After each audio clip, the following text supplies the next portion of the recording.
The Vortic Detention Complex was designed to break spirits. Built into the frozen core of a dead moon, its corridors echoed with the screams of the galaxy's most dangerous criminals.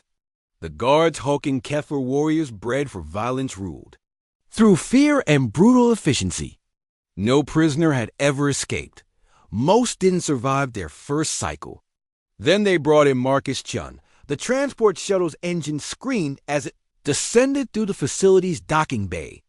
Guard Captain Deckmer watched through reinforced plasma glass as the human was dragged from the ship in maximum security restraints. The prisoner looked unremarkable average height, lean build, dark hair streaked with premature gray. Nothing about him suggested he warranted a Class 15 Deathworlder classification.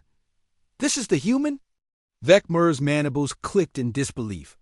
The one that destroyed 3 hegemony battle cruisers? His lieutenant, Vexino, consulted the data pad. Marcus Chun, formerly of the Terran Defense Corps. Specialty, explosive ordnance disposal. Sentenced to life imprisonment for terrorism against the galactic hegemony. Vexino paused. Sir, the file also mentions he was captured defending a civilian evacuation convoy. Vecmer's amber eyes narrowed. Deathworlders were unpredictable, but this one had fought to save non-combatants. Curious. They processed Chun like any other prisoner stripped, searched, issued the standard gray jumpsuit. The human submitted without resistance, though Vecmer. Notice how his eyes constantly moved, cataloging every detail of the facility. Those weren't the desperate glances of a broken prisoner. They were the calculated observations of a soldier. Cell Block Omega housed the worst of the worst. The moment Chun's cell doors slammed shut, the other prisoners began their psychological warfare. Threats echoed from neighboring cells in a dozen alien languages. The Zephyrian assassin in the adjacent cell began his nightly ritual of sharpening. His bone spurs against the walls. Chun said nothing. The first surprise came during morning meal distribution. Guard Corvin, a battle-scarred veteran, was making his rounds when he stumbled. His injured leg, a souvenir from a prisoner riot 3 cycles ago, finally gave out. The food tray scattered across the floor as Corvin crashed down, his weapon sliding out of reach. The prisoners erupted in excited chittering. Blood in the water. A guard down meant opportunity. Chun moved faster than any of them anticipated. In one fluid motion, he caught Corvin under the arms and helped him to his feet. Easy there, big guy, Chun said in surprisingly fluent Kefir. That leg's been bothering you for a while, hasn't it? Corvin stared in shock. Not just at the assistance, but at the perfect pronunciation. Kefir was notoriously difficult for off-worlders to speak. How do you spent 2 years on Keth Prime as a military liaison, Chun explained, steadying the guard until he regained his balance. Learned the language, made some friends. Your stance tells me that leg wound never healed properly. Old plasma burn, right? The nerves are misfiring. The other prisoners fell silent, confused by this development. Word spread quickly through the guard ranks. The human Deathworlder had helped instead of harmed. It was unprecedented. 3 days later, Chun proved he was full of surprises. The facility's life support system began failing during the night shift. Ancient atmospheric processors, overworked and under-maintained, started pumping toxic gases into the lower levels. The automated systems couldn't isolate the problem, and the manual controls were located in a section flooded with lethal radiation.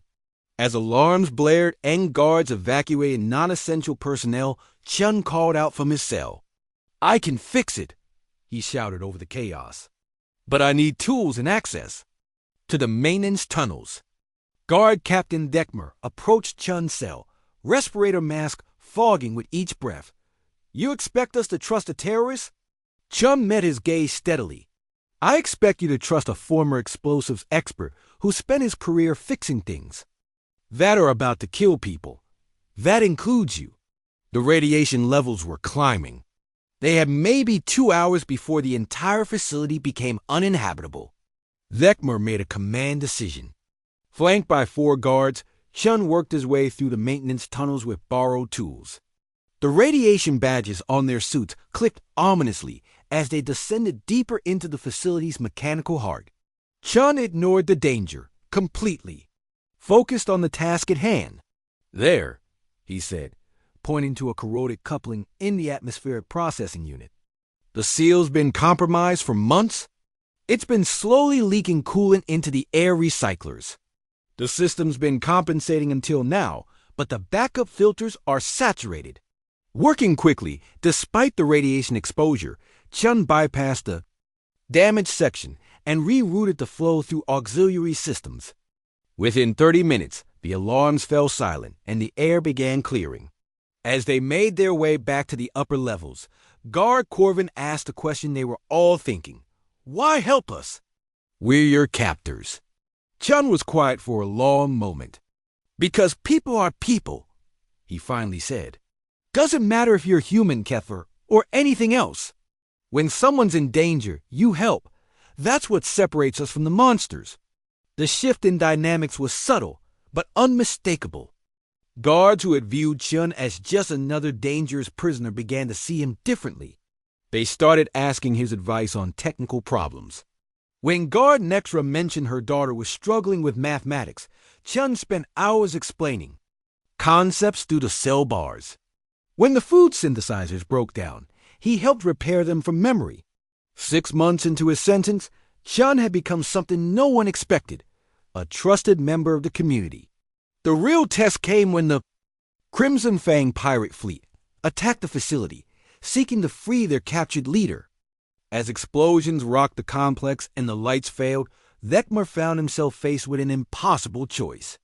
They needed every able-bodied defender, but releasing prisoners was against every protocol. Chun's voice cut through the darkness. "Captain, give me a weapon. I'll help defend this place." "You're asking me to arm a terrorist." "I'm asking you to arm someone who's been protecting the people in this facility since the day he arrived." Chun's voice was calm, certain. "I may be a prisoner, but this is my home now. These are my people. No one takes that from us. As pirates." Breached the outer defenses, Vecmar made his second command decision regarding the human. He unlocked Chun's cell. What followed would become legend in the Galactic Hegemony's military archives. The Deathworlder, who had been sent to die in their worst prison, fought like a man possessed, not for freedom, but for the safety of his guards. Using improvised explosives and intimate knowledge of the facility's layout, Chun turned the prison into a death trap for the invaders. When the dust settled and reinforcements arrived, they found something unprecedented: a prisoner who had saved his captors and guards who refused to see him as anything but family. Chun never left the Vorthik detention complex. He didn't need to. He had found something more valuable than freedom. He had found home.